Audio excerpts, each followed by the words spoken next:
A machine that ruled the skies for decades, breaking records, serving in multiple wars, and proving itself as one of the most versatile fighters ever built. Born in the late 1950s, the Phantom was designed as a two-seat, twin-engine, all-weather, supersonic fighter.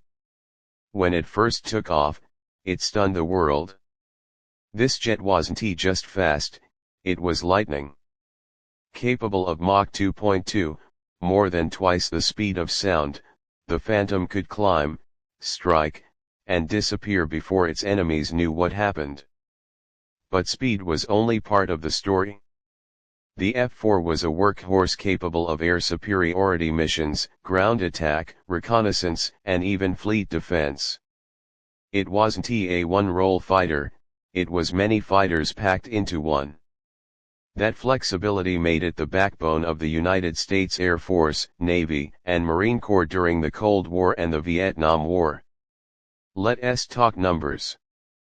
Powered by two General Electric J79 turbojet engines, the Phantom roared with nearly 36,000 pounds of thrust.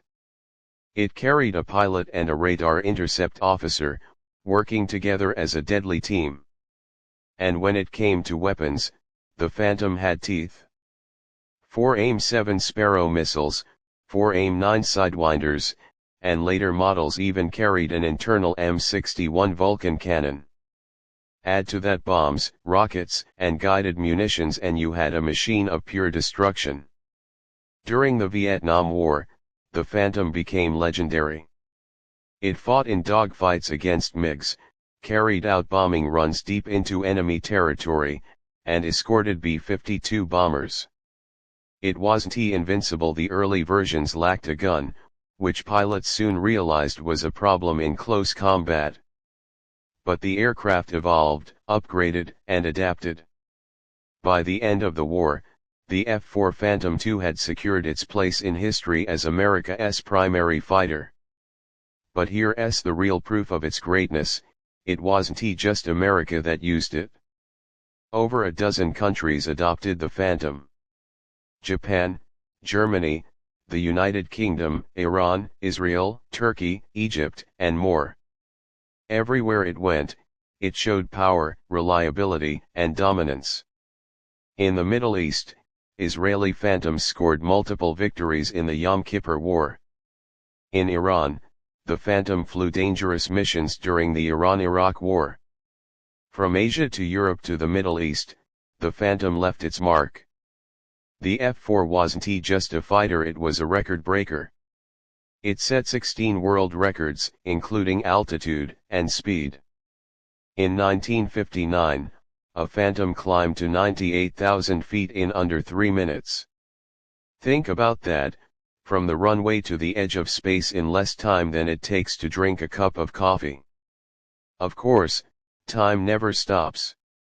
By the 1980s, the Phantom began to retire as newer fighters like the F-15 Eagle and F-16 Fighting Falcon entered service, but retirement didn't mean the end. Many countries kept their Phantoms flying well into the 21st century. Japan only retired its last F-4S in 2020, more than 60 years after the jet's first flight. That's true staying power. Even today, the Phantom has a fan club all over the world. Aviation enthusiasts admire its raw power, its smoky engines, its distinctive double cockpit, and those swept wings that made it instantly recognizable. Airs House still feature it. Museums still display it proudly. And for veterans who flew it, the Phantom will always be more than a machine. It will be a symbol of courage, danger, and the spirit of flight. So, what makes the F-4 Phantom II so special? It wasn't perfect. It had flaws. It was heavy, it wasn't the most maneuverable, and it guzzled fuel. But what it offered was speed, power, adaptability, and a record of combat success that few aircraft can match. It was a fighter, a bomber, a guardian of the fleet, and a legend. The Phantom was born to fight, and fight it did for America, for allies, for freedom, and for history. Even in retirement,